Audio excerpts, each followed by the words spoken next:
Hello दोस्तों, कैसे हैं आप सब लोग। मैं Abhishek from programming world. So friends, आज अपन न्यूटन रेफरेंस मेथड देखने वाले इंजीनियरिंग मैथमेटिक्स 3 का। ठीक है, तो इसको ना क्वेश्चन करते करते सॉल्व करेंगे कि न्यूटन रेफरेंस मेथड होता क्या है, ये पूरा समझेंगे लेकिन इस क्वेश्चन के साथ। ठीक है, चलिए आइए देखते हैं कि क्वेश्चन क्या बोलता है।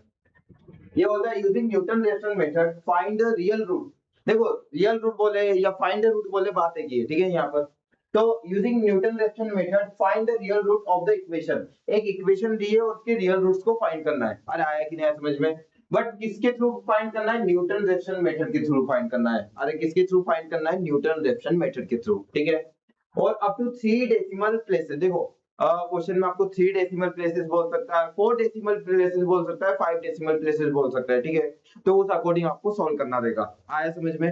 तो इसने बोला, पहले तो मैं इस इक्वेशन को दे देता हूं, let f of x equal to में x cube minus 2x minus 5। ठीक है, आ गया समझ में। इस इक्वेशन को मैंने एफ ऑफ एक्स के इक्वल ले लिया। अब मेरी बात सुनिए, न्यूटन रेफरेंस मेथड की बात करते हैं। ठीक है, न्यूटन रेफरेंस मेथड लगाने से पहले, हाँ, कभी आपने बाइसेक्शन, देखो मैंने एक इंजीनियरिंग मैथमेटिक्स की प्लेलिस्ट चला रहा हूँ। आप मेरे प्लेलिस्ट में जा सकते हैं चैनल पे और आपको प्लेलिस्ट मिल जाएगी। ठीक है, वो पूरी प्लेलिस्ट देखिएगा। आपने कभी बाइसेक्शन मेथड नहीं देखा तो डिस्क्रिप्शन में लिंक है, प्लीज देख के आइएगा। ठीक है, तो देखिए, न्यूटन रेफरेंस मेथड पे आने से पहले, मतलब इसका फॉर्मूला अप्लाई करने से पहले आपको क्या करना पड़ेगा? आपको इसके रूट्स निकालने पड़ेंगे कि इसके जो रूट्स है वो कौन सी रेंज में मिलते हैं। आया समझ में। आपको न्यूटन रेफरेंस फॉर्मूला अप्लाई करने से पहले, आपको न्यूटन रेफरेंस मेथड लगाने से पहले आपको क्या करना पड़ेगा? इस इक्वेशन के रूट्स फाइंड करने पड़ेंगे। रूट्स यानी कि आपके जो इक्वेशन के रूट्स है वो कौन सी रेंज में मिलते हैं, कहां मिलते हैं, कौन सी रेंज में। आया समझ में। सर रूट्स क्या होता है? रूट्स की बात की जाए, जैसे कि फॉर एग्जांपल मैं आपको रूट्स बता देता हूँ क्या होता है। जैसे कि यहाँ पर एक्स क्यूब दिया, x cube minus 2x minus 5। तो यहाँ पर देखो, ये जो फंक्शन है, ये जो फंक्शन है ये x की रिस्पेक्ट में। अरे ये जो फंक्शन है ये किसकी रिस्पेक्ट में? x की रिस्पेक्ट में। तो मैं बोलता हूँ कि x की एक ऐसी वैल्यू, x की एक ऐसी वैल्यू जिससे ये पूरी इक्वेशन जीरो हो जाए, उसे अपन इसका रूट बोलते हैं। आज समझ में। x की एक ऐसी वैल्यू जिससे ये पूरी इक्वेशन जीरो हो जाए, वो वो वैल्यू उस इक्वेशन का रूट होगा। आया समझ में। चलिए, अब मेरी बात ध्यान से सुनिएगा। न्यूटन रेफरेंस मेथड की बात करते हैं। न्यूटन रेफरेंस मेथड लगाने से पहले मैं देखूंगा कि इस इक्वेशन का जो रूट है वो कौन सी रेंज में मिलता है। न्यूटन रेफरेंस मेथड लगाने से पहले मैं क्या चेक करूंगा कि इस इक्वेशन का जो रूट है वो कौन सी रेंज में मिलता है। उसके लिए मैं क्या करूंगा? पहले मैं इसको इक्वेशन 1 नाम देता हूं। ठीक है, मैं बोलता हूं कि put x equal to 0 in equation 1। ठीक है, मैं ना इस इक्वेशन में 0 पुट कर रहा हूं। मैं जहां जहां x है वहां पर x की वैल्यू 0 पुट कर रहा हूं इस इक्वेशन में। अभी देखते जाइए, आराम से समझ में आएगा। ठीक है, तो मैंने यहाँ पर बोल दिया f ऑफ 0 इक्वल टू में 0 का क्यूब माइनस 2 इंटू 0 माइनस 5। तो यहाँ पर देखा जाए तो f ऑफ 0 की जो वैल्यू आ रही है वो आई थिंक माइनस 5 आ रही है। अरे आएगी नहीं समझ में। f ऑफ 0 की जो वैल्यू आ रही है वो क्या आ रही है? माइनस 5 आ रही है। तो यहाँ देखा जाए तो मैंने x की वैल्यू 0 रखी है, तो f ऑफ 0 की वैल्यू क्या आ रही है? माइनस 5 आ रही है। आया समझ में। यानी कि यहाँ देखा जाए तो यहाँ पर फंक्शन जो है f ऑफ 0 का फंक्शन जो f ऑफ 0 है उसका जो वैल्यू आ रही है वो माइनस 5 आ रही है। आया समझ में। अब एक काम करते हैं, x की वैल्यू 1 रख के देखते हैं। मैंने बोल दिया put x equal to 1 in equation 1। Equation 1 में x इक्वल टू 1 पुट कर। मैंने बोल दिया f ऑफ 1 इक्वल टू में 1 का क्यूब माइनस 2 इंटू 1 माइनस 5। ठीक है, तो f ऑफ 1 की जो वैल्यू आ रही है 1 माइनस 2 और माइनस 2 माइनस 5 माइनस 7। तो यहाँ पर f ऑफ 1 की वैल्यू क्या आ रही है? माइनस 6 आ रही है। आया समझ में। तो देखा जाए तो जब मैंने 1 रखा है x की वैल्यू, तो मुझे जो आंसर मिल रहा है वो माइनस 6 मिल रहा है। ठीक है, आपको कब तक ऐसा काम करना है, कब तक हिट एंड रन करना? देखो, जीरो से x की वैल्यू 0 लेना। देखो, कभी ये फंक्शन x के रिस्पेक्ट में तो x की वैल्यू लोगे, कभी ये फंक्शन y के रिस्पेक्ट में होगा तो y की वैल्यू लोगे। आया समझ में। अभी देखा जाए तो मैंने x की वैल्यू 0 ली है। ठीक है, फिर x की वैल्यू 1 ली है। कब तक लेनी है ऐसी वैल्यू? जब तक एक का आंसर नेगेटिव ना आ जाए और दूसरे का आंसर पॉजिटिव ना आए। आया समझ में।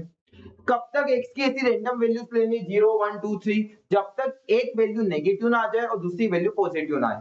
आया समझ में। मतलब अभी देखा जाए तो इसकी वैल्यू नेगेटिव है। ठीक है, तो मैंने सेकेंड वैल्यू देखा, क्या वो पॉजिटिव आ रहा है? नहीं, इसकी भी वैल्यू नेगेटिव आई।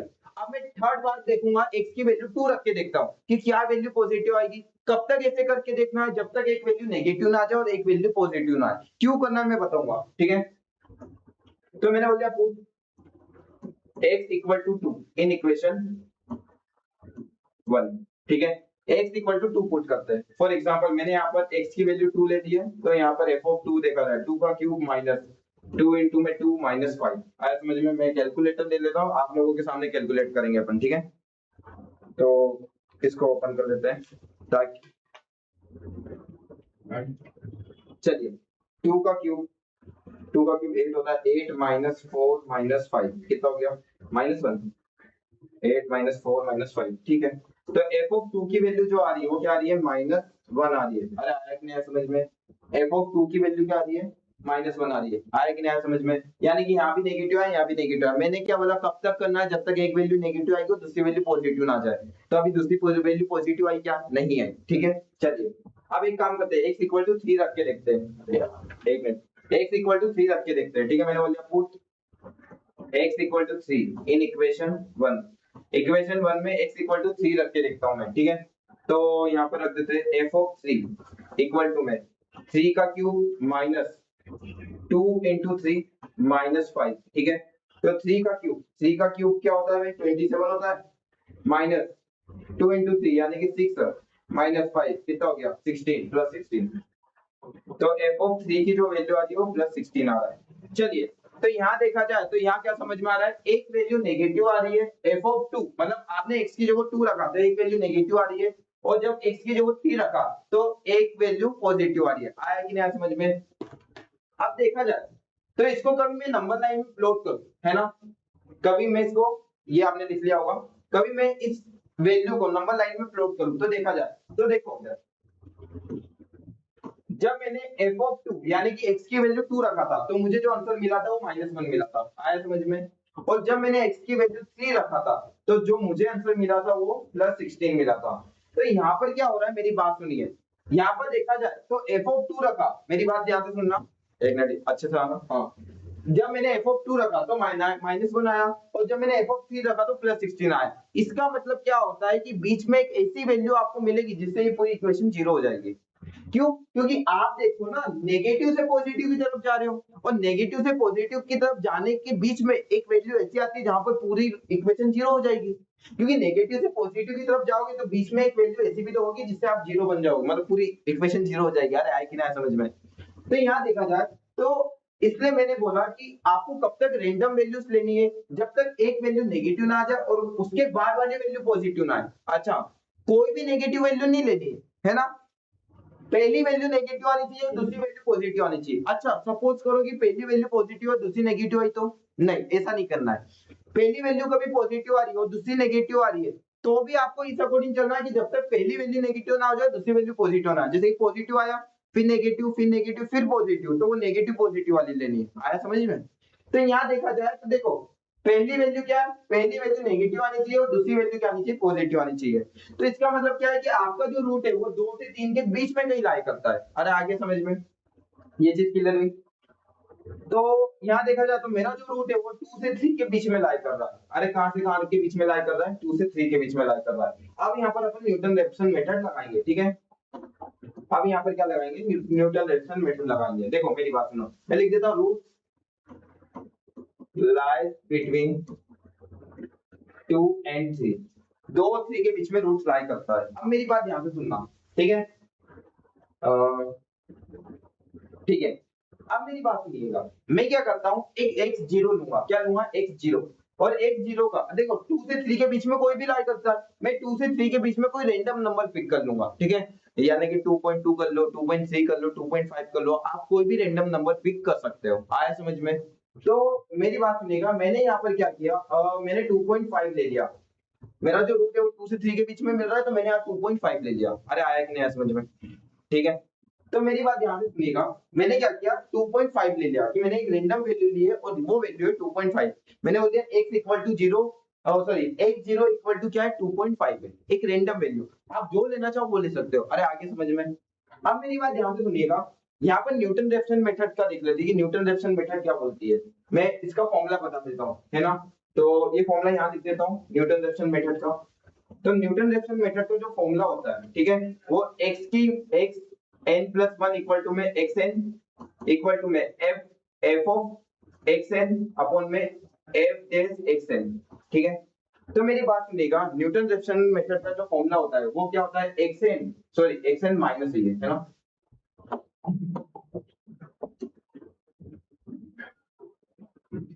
मैंने कहा x n minus f of x n upon में एफ डैश एक्स एन।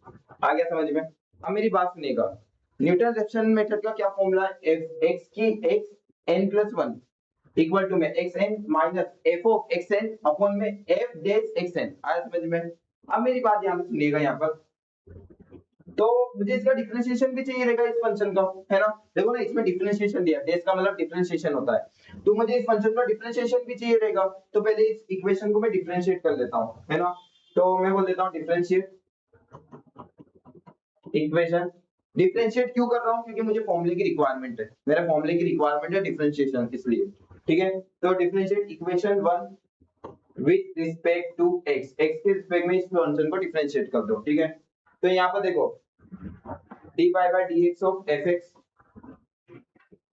फिर यहाँ पर क्या किया मैंने, dy by dx of x का क्यूब माइनस 2 इंटू में dy by dx of x minus 5। ठीक है, आया समझ में? चलिए f ऑफ x का डिफरेंशिएशन क्या होता है, f डैश x होता है।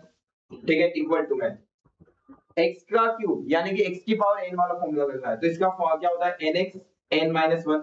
ठीक है, माइनस 2 इंटू में x का डिफरेंशिएशन x की रिस्पेक्ट में 1 होता है, तो 2 इंटू 1 माइनस 5। आगे समझ में? तो यहाँ देखा जाए तो सॉरी, और हाँ किसी कांस्टेंट का डिफरेंशिएशन, इसको मैं हटा देता हूँ, यहाँ पर अपन ने कांस्टेंट का डिफरेंशिएशन नहीं किया, minus dy by dx of 5। तो किसी कांस्टेंट का डिफरेंशिएशन x की रिस्पेक्ट में 0 होता है, तो यहाँ पर क्या आ गया, यहाँ पर आ गया 0। ठीक है, तो यहाँ पर f डैश x की जो वैल्यू आ रही है वो क्या आ रही है, 3x स्क्वायर माइनस 2। आ गया समझ में? ये f डैश x की वैल्यू आई है 3x स्क्वायर माइनस 2। चलिए अब यहाँ पर क्या करते हैं, न्यूटन रेफसन फॉर्मूला लगा देता हूँ मैं, क्या लगा देता हूँ, चलिए इसको थोड़ा सा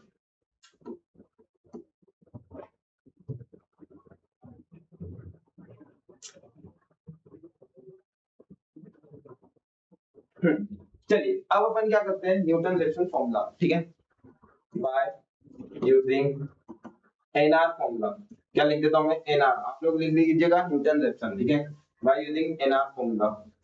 एनआर फॉर्मूला क्या बोलता है भाई, तो देखा जाए x n plus 1 equal to में, है ना, क्या जाएगा एक्स एन माइनस में f of x n upon में एफ डैश एक्स एन। ठीक है, अब देखा जाए तो n की वैल्यू अपन सिलेक्ट करते जाएंगे। ठीक है, n की वैल्यू मैं बोल देता हूं पुट n इक्वल टू 0। अभी मैं 0 से स्टार्ट करूंगा, क्यों, क्योंकि मैंने x की वैल्यू 0 ली है। ठीक है, तो मैंने बोला put n equal to 0, n equal to 0। तो यहाँ पर देखा जाए तो देखो n इक्वल टू 0 पुट किया, इस फॉर्मूले में n इक्वल टू 0 पुट कर दो, तो यहाँ पर n की वैल्यू क्या है 0, तो 0 प्लस 1 इक्वल टू में x की power 0 minus f of x की वैल्यू 0 अपॉन में f डैश x की वैल्यू 0। अरे आया कि नहीं समझ में? मैंने क्या किया, पुट कर दिया n इक्वल टू 0, इस फॉर्मूले में n इक्वल टू 0 पुट कर दो। ठीक है, क्यों, क्योंकि आपने x नोट लिया है, x नोट की वैल्यू अपन ने रैंडम पिक की थी 2.5। देखो ये वैल्यू आप रैंडम पिक कर सकते हो, लेकिन विद इन द रेंज, मतलब मेरी जो रेंज है वो 2 से 3 के बीच में आई थी, तो मैंने 2 से 3 के बीच वाली कोई रैंडम वैल्यू पिक की है, और ये आप भी कर सकते हो। टाइम कितना हुआ है, चलिए ठीक है करते हैं। अब मेरी बात सुनिएगा, मैंने पुट कर दिया कि n इक्वल टू 0, भाई n इक्वल टू 0 रख दे, आया समझ में? तो यहाँ पर देखा जाए तो यहाँ पर इस फॉर्मूले के अकॉर्डिंग अपन देखें तो ये क्या है, x 0 प्लस 1 1 होता है, तो x1 की वैल्यू मेरे पास आएगी, x1 की वैल्यू क्या आ रही है, x नोट की वैल्यू क्या है भाई, x नोट की वैल्यू है 2.5, x नोट की वैल्यू क्या है 2.5, तो मैंने यहाँ 2.5 रख दिया, minus f of x note यानी कि देखो ये x के रिस्पेक्ट में पूरा फंक्शन है, तो मैं यहाँ पर x की जगह x नोट रख दूंगा, तो x नोट की रिस्पेक्ट में पूरा फंक्शन हो जाएगा ना। तो x नोट की वैल्यू क्या है, x नोट की वैल्यू है 2.5, तो मैं यहाँ पर 2.5 रख देता हूँ, तो मैंने यहाँ पर रखा 2.5 का होल क्यूब माइनस, फिर क्या आ रहा है 2 इंटू में 2.5 माइनस 5 अपॉन में, फिर क्या आ रहा है f डैश x नोट, तो f डैश x नोट का क्या है 3, देखो ये रहा है ना, तो 3 इंटू में 2.5 का होल स्क्वायर माइनस में 2। अरे आ गया समझ में। 3 इंटू में 2.5 का होल स्क्वायर माइनस में 2, ये चीज क्लियर है सभी को। अब इसको सॉल्व करते हैं, चलिए सॉल्व करके देखते हैं। मैं यहाँ सॉल्व करता हूँ इसको। तो 2.5 का होल क्यूब माइनस में 2 इंटू में 2.5 माइनस में 5 कितना हो रहा है। देखो कैलकुलेशन मिस्टेक हो सकती है, हाँ, क्योंकि ये कैलकुलेशन बहुत ज्यादा रहती है, इसलिए x1 इक्वल टू में 2.5 माइनस इसका जो आंसर आ रहा है वो क्या आ रहा है 5.625 आ रहा है, ठीक है, अपॉन में। अब इसका निकाल के देखते हैं। 3 इंटू में 2.5 का होल स्क्वायर माइनस में 2, तो इसका जो आंसर आ रहा है वो क्या है 1.675। अब इसको सॉल्व करके देखते हैं, ठीक है। तो इन दोनों को डिवाइड कर लेते हैं। मेरा हो गया 5.625 डिवाइडेड बाय 1.675। तो इसका जो x1 की जो वैल्यू आ रही है वो क्या आ रही है 2.5 माइनस 3.358, ठीक है। तो मैं यहाँ लिख देता हूँ 2.5 माइनस 3.358 क्या आ रहा है माइनस x1 का जो वैल्यू आ रहा है माइनस 0.858 आ रहा है, ठीक है। एक बार कैलकुलेशन चेक कर लूं मैं।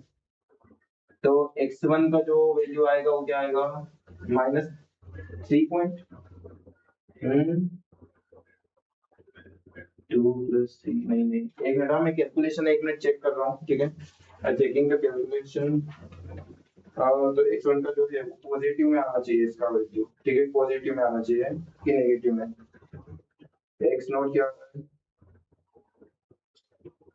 x1 का वैल्यू पॉजिटिव में आ रहा है। यहाँ अपनी कैलकुलेशन में कुछ गलती की है क्या, एक बार वापस से कैलकुलेशन करके देखते हैं, ठीक है।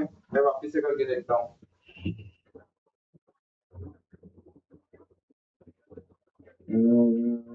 ठीक है, एक बार और करके देखते हैं। 2.5 का होल क्यूब माइनस 2 इंटू में 2.5 माइनस 5 डिवाइडेड बाय 3 इंटू में 2.5 का होल स्क्वायर माइनस का 2। हाँ, इधर जो आ रहा है, इधर देखा जाए तो यहाँ पर 0 पॉइंट आ रहा है ना, अपने गलती की। यहाँ पर 3 पॉइंट नहीं आ रहा है, 0.35 आ रहा है। मैंने यहाँ लिख दिया 0.335, ठीक है। यहाँ पर अपने कैलकुलेशन मिस्टेक की थी, इसलिए मैं आप लोगों को बोलता हूँ कैलकुलेशन एक बार चेक कर लीजिएगा आप लोग, ठीक है। अब यहाँ पर 2.5 माइनस 0.335 कितना होता है 2.165, क्या आ रहा है 2.165, ठीक है। ये चलो क्लियर है। तो देखो x1 की जो वैल्यू आ रही है वो 2.165 आ रही है। अरे ये चीज क्लियर है, ठीक है। अब वापिस से करो, अब x2 निकालो। देखो x1 तो मैंने निकाल लिया। देखो मैंने जब x नॉट पुट किया था तो मुझे क्या मिला x1 मिला, ठीक है। अब अपन x1 के साथ भी ऐसा ही करेंगे, ठीक है, x1 के साथ भी अपन ऐसा ही करेंगे। तो मैं यहाँ पर वापिस से अब मैं यहाँ पर क्या करता हूँ, देखो n इक्वल टू 0 रख के देख लिया, अब n इक्वल टू 1 रख के देखेंगे। मैंने बोला पुट n इक्वल टू 1, ठीक है। अच्छा कब तक करना है ऐसा, देखो जब तक x1, जैसे कि मैंने x नोट निकाला था और x1 निकाला था, जब तक x नोट और x1 का आंसर सही ना आ जाए, ठीक है। फॉर एग्जांपल ये कब तक करना है आपको, देखो मैं वापस से बताता हूँ, n इक्वल टू 1 रख के देखते हैं, फिर मैं बताता हूँ कब तक करना है। n इक्वल टू 1 रख के देखा तो देखो यहाँ पर n की वैल्यू 1 है तो 1 प्लस 1, यहाँ पर क्या आ गया 1 माइनस में माइनस f ऑफ x की पावर बेस 1 और f डैश x की बेस 1, ठीक है। आया समझ में। चलिए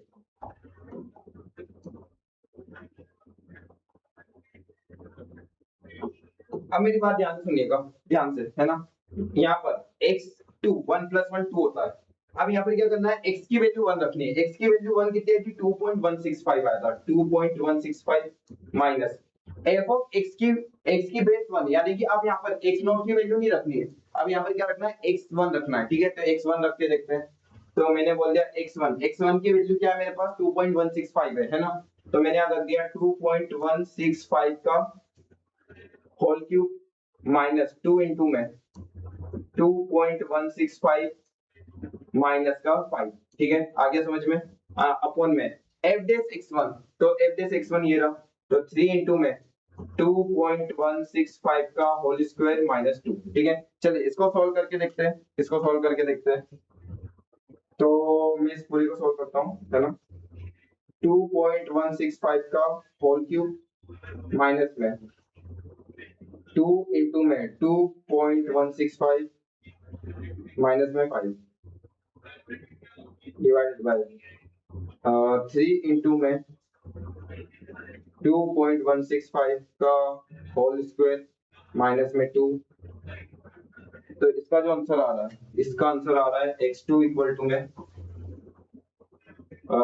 2.165 माइनस 0.067। ठीक है, अब यहाँ देखा जाए तो इसको मैं माइनस करता हूँ, 2.165 माइनस 0.067। तो यहाँ पर क्या आ रहा है, x2 की जो वैल्यू आ रही है वो क्या आ रही है, 2.098 आ रहा है। क्या आ रहा है, 2.098। कैलकुलेशन सही है, एक बार मैं चेक कर रहा हूँ। हाँ, तो 2.097, हाँ ठीक है, इतना तो चलता है। अब मेरी बात सुनिएगा, आपको कब तक ऐसा करना है कि n इक्वल टू 0 पुट करो, n इक्वल टू 1 पुट करो, n इक्वल टू 2 पुट करो, जब तक, आपको कब तक ऐसा करना है, जब तक, जैसे कि फॉर एग्जांपल x1 और x2 दोनों का डेटा सेम ना आ जाए, मतलब जो x1 का आंसर आया है वही आंसर x2 का ना आ जाए, जब तक ऐसा करना है। आया समझ में। न्यूटन रैप्सन मेथड में आपको कब तक ऐसा करना है, जब तक जो x1 का डेटा है वही डेटा x2 का ना आ जाए। आया समझ में, जो x1 का डेटा आया है वही डेटा x2 का ना आ जाए, जब तक ऐसा करना है। आया समझ में। फॉर एग्जांपल अब देखो, ये दोनों का डेटा सेम हो रहा है क्या, 2.165 आ रहा है यहाँ, और यहाँ पर क्या आ रहा है, 2.098 आ रहा है, तो दोनों की वैल्यू सेम हो रही क्या, नहीं हो रही। तो अपन अब क्या करेंगे, n इक्वल टू 3 पुट करके देखेंगे, sorry n equal to 2 put करके देखेंगे। अभी n इक्वल टू 1 रखा था, अब n इक्वल टू 2 पुट करेंगे। क्यों करेंगे, क्योंकि इन दोनों का डेटा सेम नहीं आया, x1 और x2 का डेटा सेम नहीं आया, इसलिए। आगे समझ में, चलिए करके देखते हैं। तो मैं यहाँ पर क्या करता हूँ, इसको हटा देता हूँ, मैंने बोला put n equal to 3, oh sorry n equal to 2, n equal to 2 put करके देखता हूँ यहाँ पर। तो यहाँ पर क्या आ गया, x2 प्लस 1 इक्वल टू में x2 माइनस में f of x2 mine upon में f डैश x2। अरे आगे समझ में, तो चलिए पुट करके देखते हैं।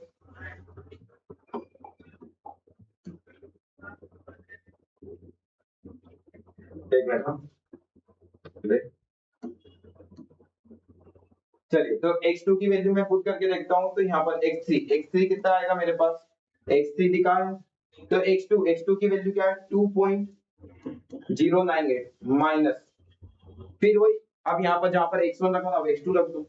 तो यहाँ पर क्या आ गया, 2.098 का होल क्यूब माइनस 2 इंटू में 2.098 माइनस का 5 डिवाइडेड बाय, यहाँ पर क्या आ रहा है, 3 इंटू में 2.098 का होल स्क्वायर माइनस 2। ठीक है, चलिए इसको कैलकुलेट करके देखिए, इसको कैलकुलेट करें।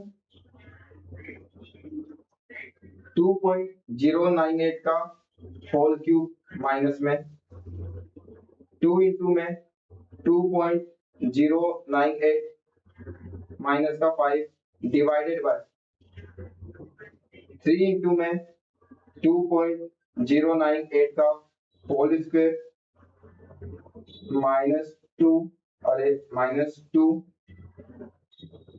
इक्वल टू, तो अपने को जो आ रहा है, इसको मैं हटा देता हूँ, रुक जाओ, x3 की जो, सॉरी x3 की जो वैल्यू आ रही है वो क्या आ रही है, 2.2.098 माइनस में 0.003। ठीक है, 0.003। तो अब मैं क्या करता हूँ, x3, अब इसको माइनस करके देखता हूँ, तो 2.098 माइनस में 0.003 है ना, तो इक्वल टू, तो ये देखा जाए तो देखो xc का जो वैल्यू आ रहा है, xc का वैल्यू क्या आ रहा है 2.095 आ रहा है, ठीक है। तो xc का जो वैल्यू आया वो क्या आ रहा है 2.095। अब देखा जाए यहाँ पर, तो यहाँ पर जो आ रहा है 2.098 आ रहा है, ठीक है, x2 का वैल्यू, और xc का क्या आ रहा है 2.095 आ रहा है। अब देखा जाए तो यहाँ पर 2 पॉइंट देखो 2.098 है, और यहाँ पर देखा जाए 2.09 है ना, 09 और 09 दोनों आ रहा है। लेकिन क्वेश्चन क्या बोल रहा है भाई 3 डेसिमल प्लेसेस तक चाहिए मुझे, कहां तक चाहिए 3 डेसिमल प्लेसेस तक, यानी कि पॉइंट के बाद 3 डेसिमल प्लेसेस सेम आनी चाहिए। तो यहाँ देखा जाए तो यहाँ पर कितनी डेसिमल प्लेसेस सेम आ रही है, तो यहाँ पर पॉइंट के बाद 2 डेसिमल प्लेसेस सेम आ रही है। देखो यहाँ पर भी 09 आ रहा है, यहाँ पर भी 09 आ रहा है, यानी कि पॉइंट के बाद 2 डेसिमल प्लेसेस सेम आ रही है, यानी कि इसको एक और बार अपन को करना पड़ेगा, यानी कि n इक्वल टू 3 रख के देखेंगे। क्या रख के देखेंगे, मैं यहाँ पर n इक्वल टू 3 रख के देखता हूँ। मैंने बोल दिया पुट n इक्वल टू 3, अरे हाँ जी ना, तो n इक्वल टू 3 रख के देखते हैं। तो मैंने बोल दिया 3 प्लस 1 इक्वल टू में x3 माइनस में f ऑफ x3 अपॉन में f डैश x3, आगे समझ में। चलिए तो यहाँ पर x4 की वैल्यू देखें, x4 x3 का जो आंसर आया वो क्या है 2.095 माइनस में f ऑफ x3 मेरा फंक्शन का आ गया भाई, चलिए ना, अरे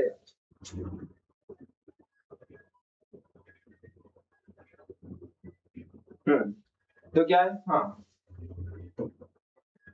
2.095 का होल क्यूब माइनस में, देखो आप लोगों को जो सेमेस्टर एग्जाम में सॉल्व करना है उस हिसाब से मैं सॉल्व कर रहा हूँ, ठीक है, ताकि आप लोगों को कोई प्रॉब्लम ना आए। और वीडियो लंबी जा रही है तो क्या कर सकते हैं उसमें, चलिए करके देखते हैं, रिकॉर्ड हो रही है अच्छे से, करके देखते हैं। तो यहाँ पर क्या आ गया 2 इंटू में 2.095 का, हाँ ठीक है, माइनस 5 अपॉन में क्या आएगा भाई, क्या आएगा 3 इंटू में 2.095 का होल स्क्वायर माइनस में 2, आ गया समझ में। चलिए इसको सॉल्व करते हैं। तो हमारी देखो कैलकुलेशन बहुत बड़ी है ना, 095 का होल क्यूब माइनस में 2 इंटू में 2.095 माइनस का 5 डिवाइडेड बाय 3 इंटू में 2.095 का होल स्क्वायर माइनस में 2, अरे 2।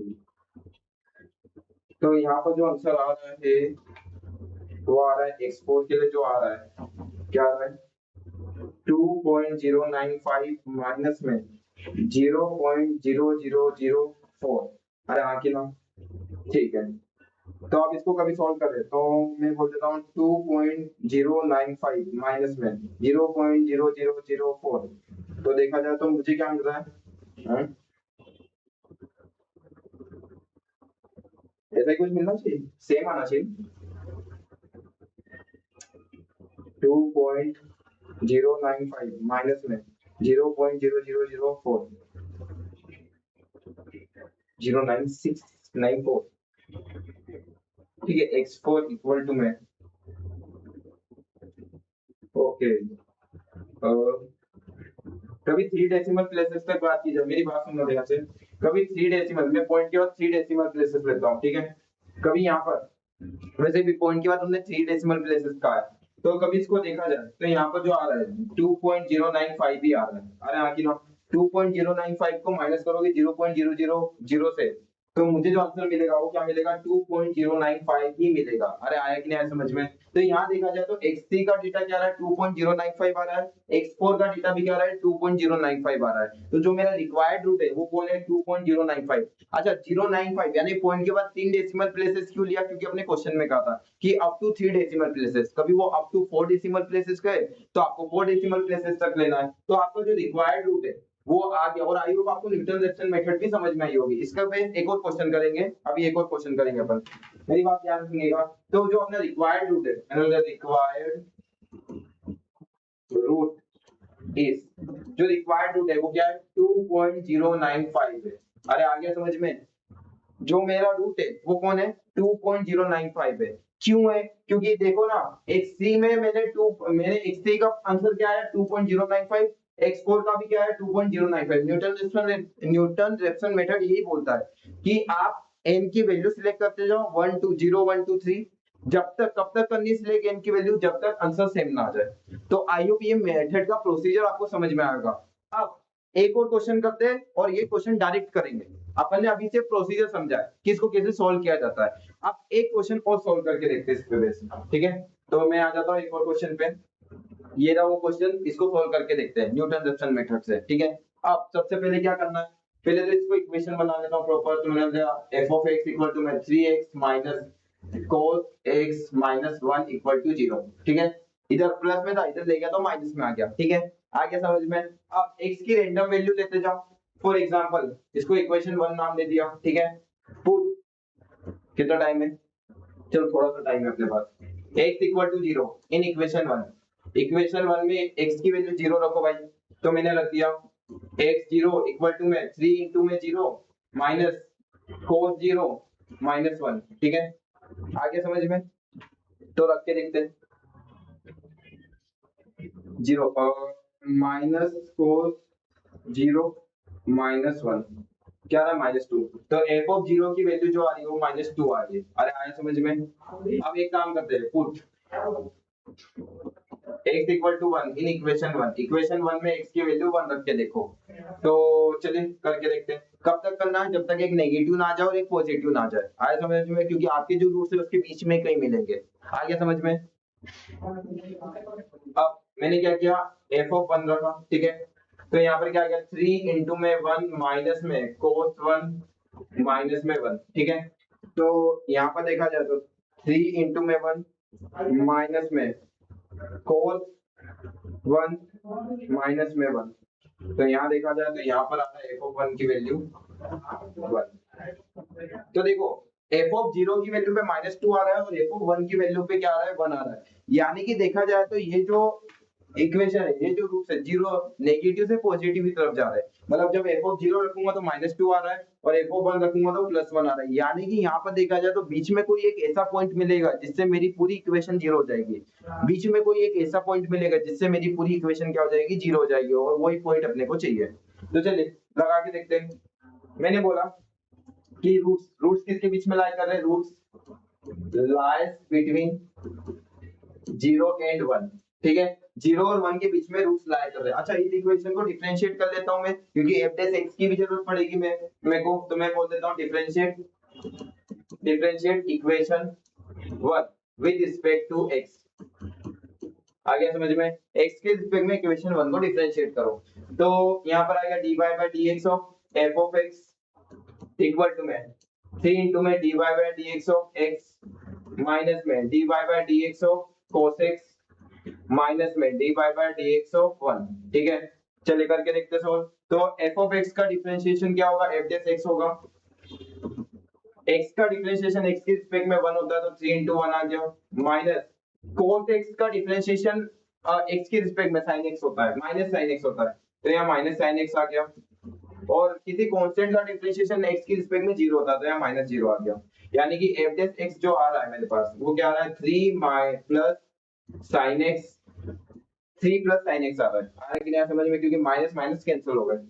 चलिए अब x नोट देखो, मेरा जो रूट है वो 0 से 1 के बीच में लाई करता है। तो मैं x नोट को लेट, मैंने बोल दिया let x naught equal to में मैं x नोट को क्या मान लेता हूँ, x नोट को मान लेता हूँ 0.5। मैंने क्या बोल दिया कि आप कुछ भी ले सकते हो, 0.4 ले लो, 0.6 ले लो, कुछ भी ले लो, ठीक है। तो मैंने 0.5 मान लिया, क्योंकि 0 देखो 0 से 1 के बीच में मेरा रूट लाई करेगा। तो आपको 0 से 1 के बीच में कोई रैंडम वैल्यू लेनी है। कौन सी वैल्यू लेनी है, रैंडम वैल्यू। आगे समझ में। अब अपने को क्या करना है, न्यूटन रेफसन मेथड लगानी है। तो चलो न्यूटन रेफसन मेथड लगा देते हैं। इसको थोड़ा छोटा किया मैंने, मैं बोल देता हूँ यहाँ पर बाय एनआर फॉर्मूला, ठीक है। एनआर फॉर्मूला क्या बोलता है भाई, x of n plus 1 equal to में, ठीक है, x ऑफ n माइनस में f of x of n upon में f dash x of n। आगे समझ में।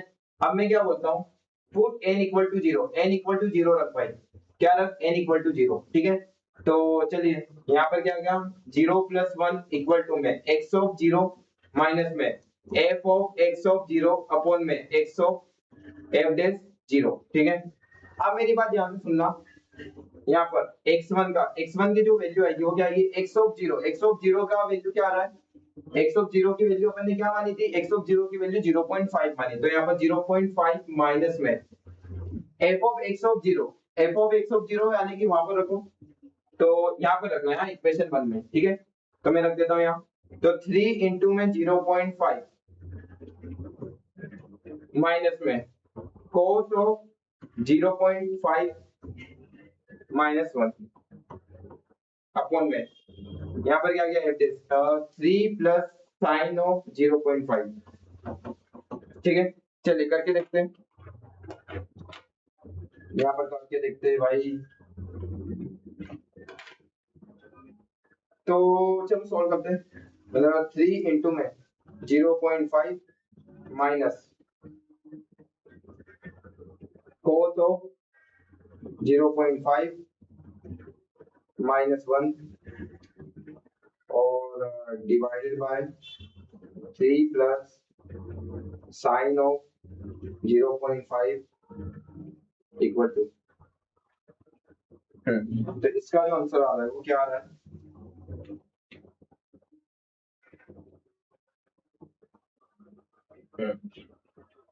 उसको यहाँ रख देता हूँ। तो इसका जो आंसर आ रहा है वो क्या आ रहा है, x1 इक्वल टू में 0.5 माइनस